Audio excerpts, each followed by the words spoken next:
never been done before. We the people tell the government what to do.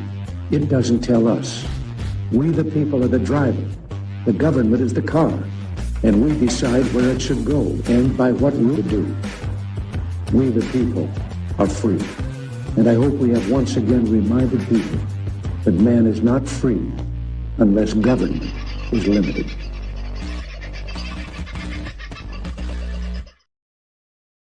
Well, g'day, folks. How are you?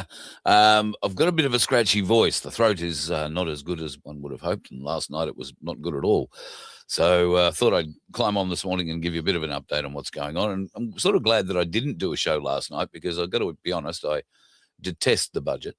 I detest those people who are sitting there delivering the budget, and while the others listening to it have to be there to listen to it, I guess we'll listen to the budget reply tonight and see what comes from Angus and his mates at the Liberal Party.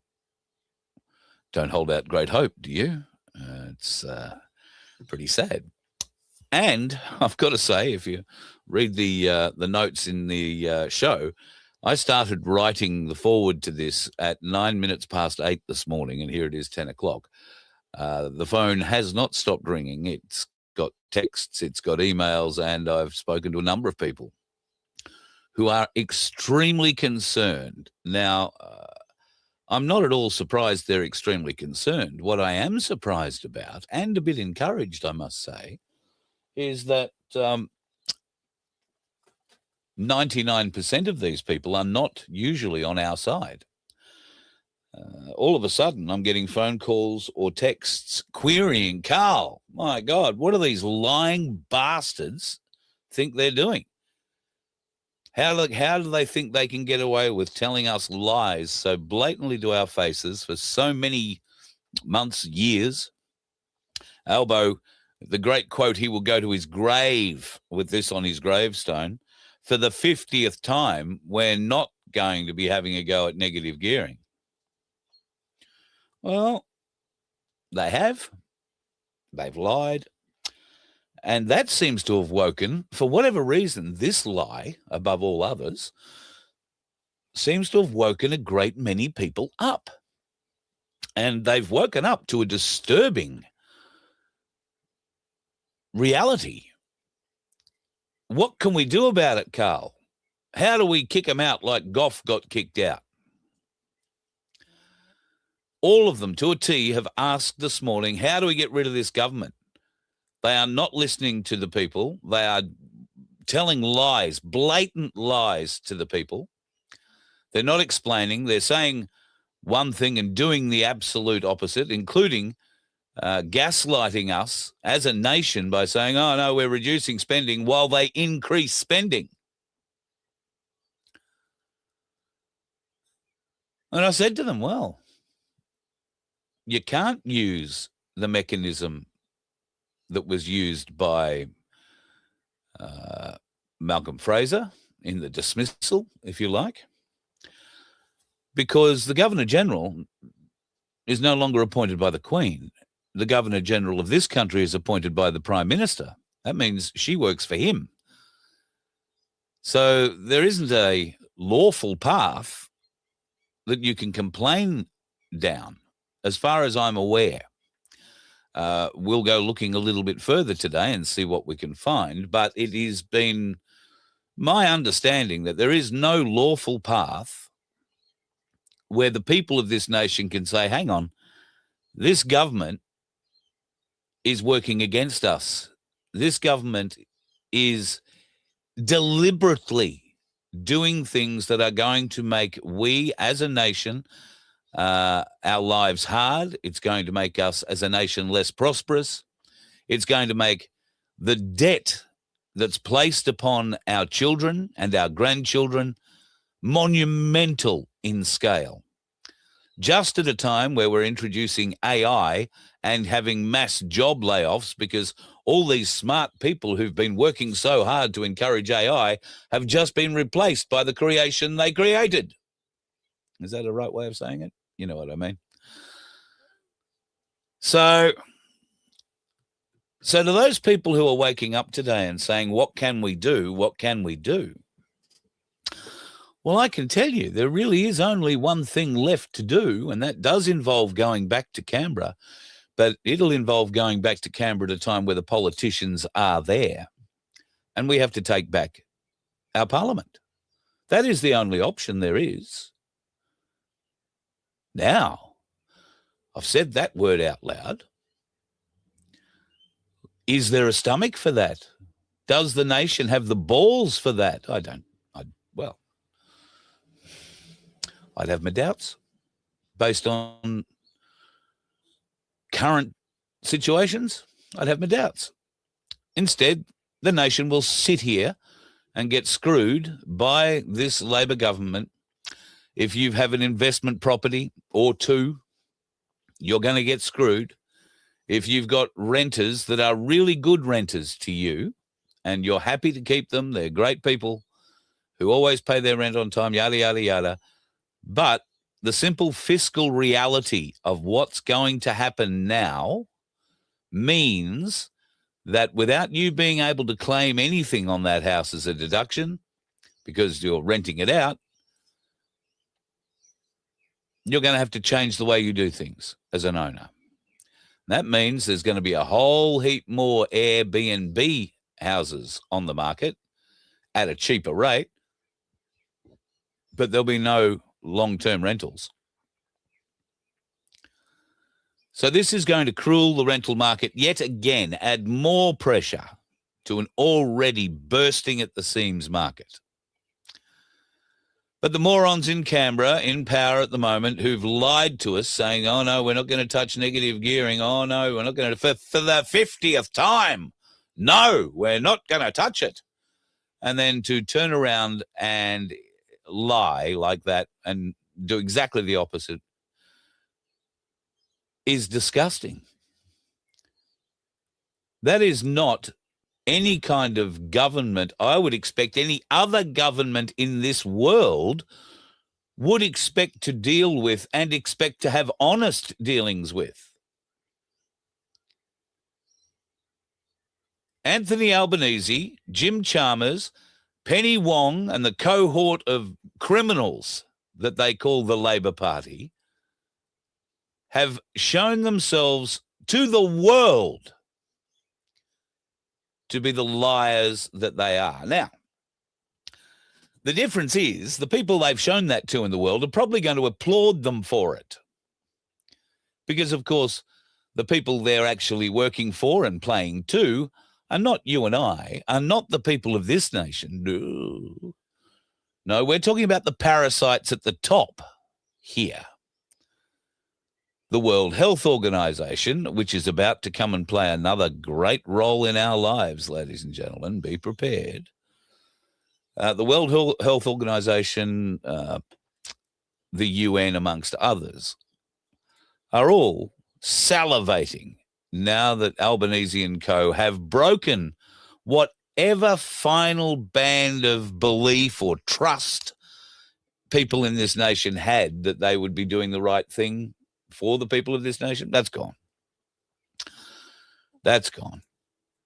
And now this little turd and this woman who has rorted the system to the tunes of hundreds of thousands of dollars, and now Albo, and that I think is the real Albo, picture of the real Albo, because God knows the one we've got at the moment is just a mask. But that piece of filth, Albanese, is trying to protect that piece of filth. Annika Wells, I don't know why, but here he is trying. The money, we have IPIA, we have an independent parliamentary expenses authority who's in charge of this. She referred herself to it, which was appropriate, and it was appropriate that she pay back the money that has been done. She broke the rules. And she has paid back the money in accordance with the rules. Doesn't it send a bad message to the public, though, that if you get through the wrong thing and you get caught, you just take it back? She has done what the rules require. Annika Wells is a very good minister, doing extraordinary work, and I. Extraordinary work ripping us off. All right, look, it was only a trip to Adelaide, but it's so much else with her, isn't it? It's cricket trips, it's tennis trips, and not just, she's not sitting up in the nosebleed section where you or I would be. She's sitting courtside or in an air-conditioned box sipping on champagne with a significant other. I don't begrudge the significant other going to those events with her. I just don't see why we have to pay for it. See that at all. But there's a lot of strange things we don't see going on in this friggin' world, unfortunately. And Albanese and his crew are responsible for practically all of it. It's unfair to hinge on with all of it. This is a problem of successive governments. This is a problem of successive flavours of governments. This is a problem of having a uni party that has been working for a foreign, belligerent, controlling organisation, not the Australian people. And while I blame all of them, it is we, the Australian people, that are complicit in having this done to us. We've only just come to realise, many of us, that it is being done. That's up to us. That's on us. Because for so many years, we've taken the easy path. They've dangled the carrot and we've followed the path. Because we're lazy, in most part, I believe. We will take the path of least resistance. And I used to wear that as a badge of honour, but I've become more aware in the last 5 or 10 years that that isn't a way forward. Taking the path of least resistance is not always the best path. Sometimes the resistance is required to build up things like resilience, to give you knowledge and understanding and awareness. But if you plough on like a bull at a gate, like I did for most of my life, you miss all of that, those nuances. You just tear a new arsehole and walk through it. Tear a hole in the gate and walk through it, whichever you'd prefer. So what do we do now? We've got ourselves in a position where we've got a unibrow government supported by a bleating, crying, whimpering, wounded Liberal National Party at the moment, who are madly trying to take on One Nation policies hand over fist, who are trying to look more and more like One Nation in a blue tie than any Labor person could ever look like a One Nation person in a red one. It's sad. It's pitiful. I have no respect for those politicians. They're already talking about getting rid of this Angus Taylor bloke as leader. Would they be putting Andrew Hastie up, do you think? Really? Andrew Hastie made a couple of tragic errors. In January this year was a big one. Not the biggest, I don't suspect, but it was a big one. When he came out and told everybody that he was going to vote against this new government legislation that was going to take away our freedoms, take away more guns, take away from we the people, but not actually take away anything from the friggin' criminals, the extremists that were being allowed into this country and to commit atrocities like what happened in Bondi. No. Instead,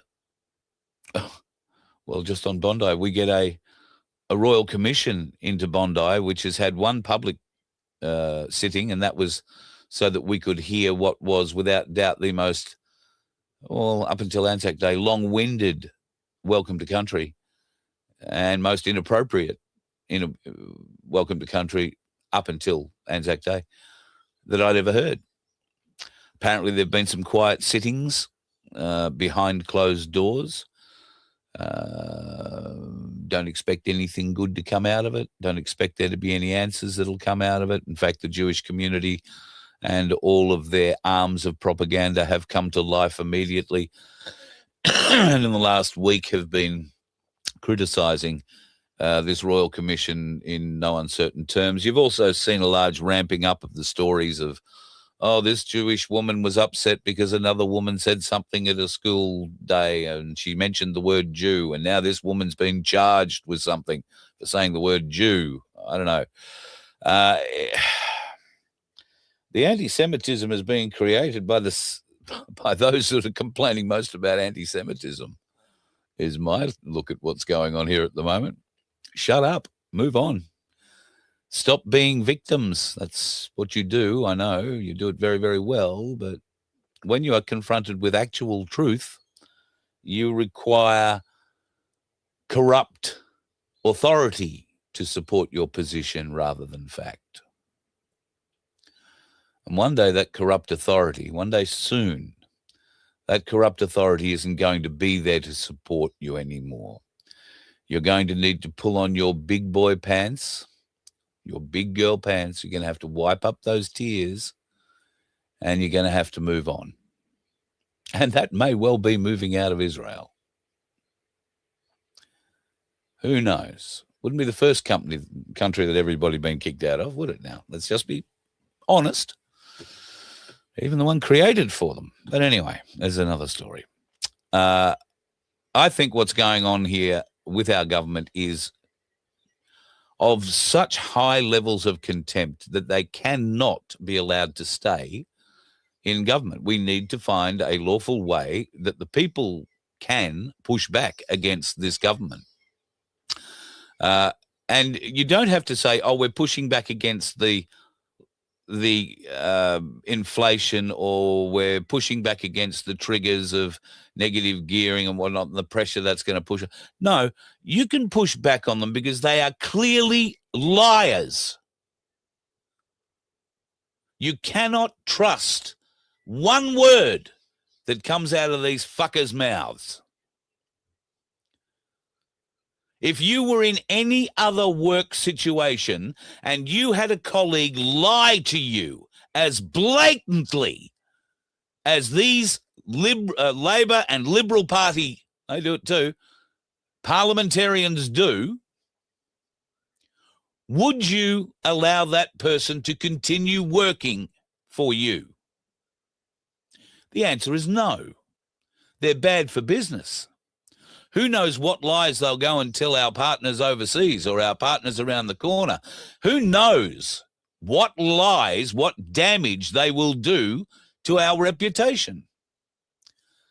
And yet, we have some of the largest bald-faced liars fronting our national media who support those lies by not questioning them.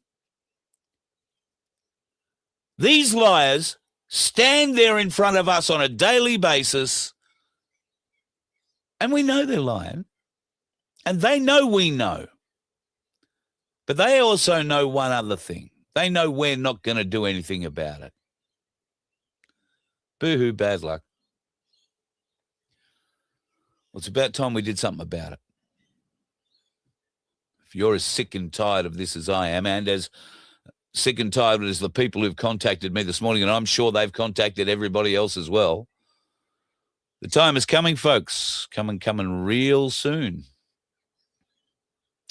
And this budget might be a catalyst moving forward. We're going to have another show this evening. Cass Smith will be joining me to discuss the budget and the changes for trusts in particular. We'll also look at a few of the other things that are going to be impacting some of us, particularly if you're involved with trusts and investments. So that'll be back on tonight at around 6:30 with Cass Smith from Freedom Financial Solutions. So a couple of other things I want to touch on before I leave today. ARN, I haven't spoken much about it because so many of you get turned off by the idea of radio, but I find this just so funny.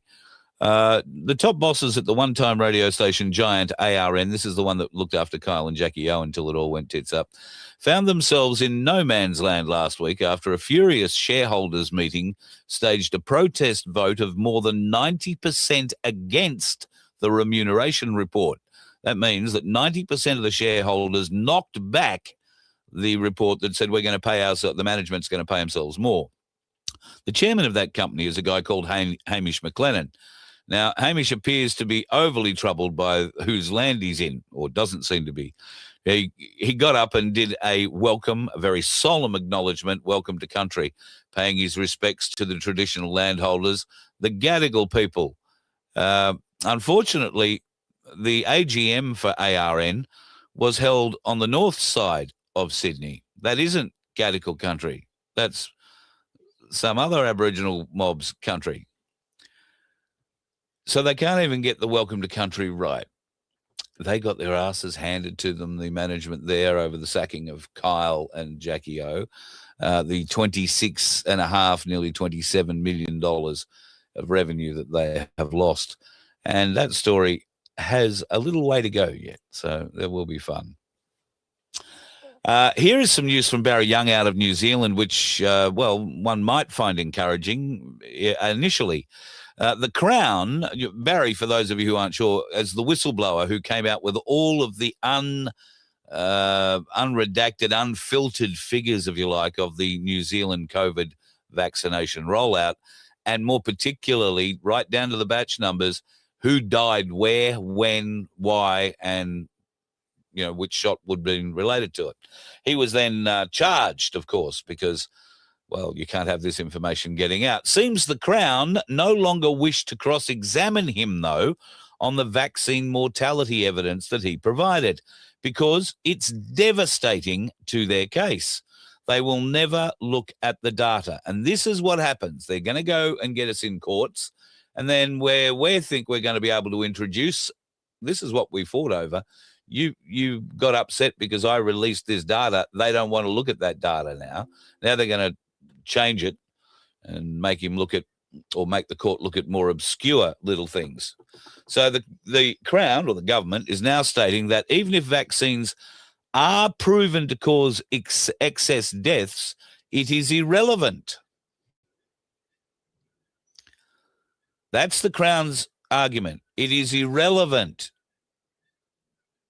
if the vaccines caused more deaths. So he's suggested, as it's an election year in New Zealand, that the people have their say on just how irrelevant vaccine excess deaths are by contacting their local MP and seeing whether or not they place any value in that. Big holes are being torn in the COVID fuss in New Zealand, and that case with Barry is helping to do it, and he's a very, very brave man going forward. I mentioned earlier that we are going to have another interaction with the World Health Organization. God help us. This will be because of this bullshit hantavirus. Well, it's not a bullshit. It is a thing. And it is a known side effect of the COVID jab. We showed that in the show the other night, and you can see it in any of the safety documents put out by Pfizer or Moderna that state it quite clearly if you can be bothered to read it. Now, why are people so upset about it all? Well, they're upset because they think they're going to catch it. We've got 4 people, now apparently 6, coming back to Australia. I said in the show the other night that and at this time there were no plans to quarantine them anywhere other than their own home. But since then, that has now changed, and they are now going into a huge quarantine centre over in Western Australia. There'll be 4 to 6 of them there. They'll need to be there for 40 days. 42 days is the incubation period of this hantavirus. Now, people have been calling and saying, oh, God, Carl, they're going to get us again. They're going to get us again. They're going to get us again. Woo up. Hantavirus does not travel from human to human. It cannot travel from human to human. Doesn't matter if it gets put on a toilet seat and you sit on the toilet seat afterward. No, you won't catch it. Handrails, no, you won't catch it. There is no human to human transmission. No evidence of it, no nothing. So how did all those people get sick on the boat? Well, that boat was full of rat shit. This stuff comes from rats, and more particularly their poo. And once their poo is broken down and inhaled, which is essentially dust, when you get into a dusty place, you might inhale a bit of rat poo. That's essentially what's happened. Now, clearly the rats on board that particular vessel were a bit... No, I can't continue the farce. Remember this bloke? He's the bloke who said, "Oh, my God, we're desperate. The hantavirus is killing us all. It's getting really awful." Straight out of Central Casting, that fella. We've seen him before. Go back a few years. He's a crisis actor, and he was in hospital with COVID, and how bad the COVID thing is. Somebody told me yesterday that they were parachuting supplies onto this boat that's 50 metres off the mainland of, I don't know, wherever it is, somewhere in Spain. And they've got vision of these people wearing full oxygen kits like Halo parachuting in med supplies or some bloody thing to this ship. It is crazy. Now, a lot of this is all AI, and a lot of it is designed to ramp up your anxiety. All right, and I'm going to show you something now. So trucks are the big problem. Mice being released from trucks as they drive around Europe, and they're spreading the hantavirus in the mice.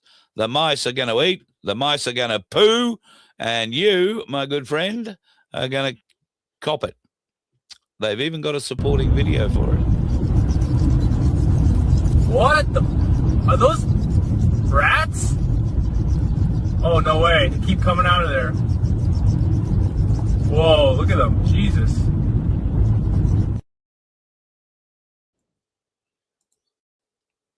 Just be aware. Rats the size of wallabies jumping out and not splattering any blood on the road. Don't be suckered, folks. But they're trying to ramp up the world level of anxiety with all of this. And if you are prone to believing bullshit when it comes through on your television screen, your tell-lie vision, then I don't know that I can help you much. But please, please do not freak out about such things. There is going to be some kind of an engineered breakout, have no doubt. They're going to try and push that as hard and as fast as they can. But always bear in mind that this thing cannot travel from human to human. It just cannot. It's fear porn. And they're doing exactly the same here as they did in COVID times. So don't do it. And they're ramping it up in a variety of other ways as well. So if you're not too worried about the mouse shit, then you might be really worried about what they're spraying on us. And they have been spraying Queensland, particularly, I think, in other southern places as well, pretty solidly. We have got shit days all this week. Last week wasn't too bad. But this week, and my throat, in part, I think they've sprayed us overnight again, is in part due to that, I'm sure. But what are they spraying us with? Well, the world tells us that right now, and I'll bring up the right one to show you, fungal spores are being injected into our cloud seeding operations. These are to do with, well, all sorts of different things, weather modification all the way down to helping us develop immunities against certain things. We'll talk more about that in another show, but I just wanted to touch base and let you know that they're now putting organics into our atmosphere. God help us. And they're also making some very, very switched on little bugs that are able to do some pretty involved listening and filming. We'll talk more about that. Probably not tonight, though, where we're going to discuss the budget and the bullshit surrounding that. So Cass Smith will be joining me from 6:30 tonight. I hope you can be part of it then, and a little bit of a catch-up for today. But I want you to go away and think about all these people who've texted me and rung and sent emails. Oh, what are we going to do, Carl? What are we going to do? Well, what are we going to do? What are you going to do? Because I know what I'm prepared to do, but one person alone can't do much. One person alone can unite others, maybe. And those who are united can unite more. There are plenty of those people around. Is now the time that we start looking for that kind of level of support, because we are not getting it from our government. We are not getting it from our opposition. And while One Nation are making headway, they are in no position to save us from this Albanese Labor catastrophe that will befall us before the next election. Can this country wait another 2.5 years to get rid of the Albanese government? I don't believe we can. What is the alternative? Well, there are a couple. I just know we can't wait 2 years, because there'll be nothing left of this country in 2 years. There's practically nothing left of it now. Our birth rate's shot now. Our immigration numbers are so far through the roof that we may never recover unless we start now. What are you prepared to do? You let one ant stand up to us, then they all might stand up. Those puny little ants outnumber us 100 to 1. And if they ever figure that out, there goes our way of life. It's not about food. It's about keeping those ants in line. That's why we're going back. Does anybody else want to stay? Let's rock!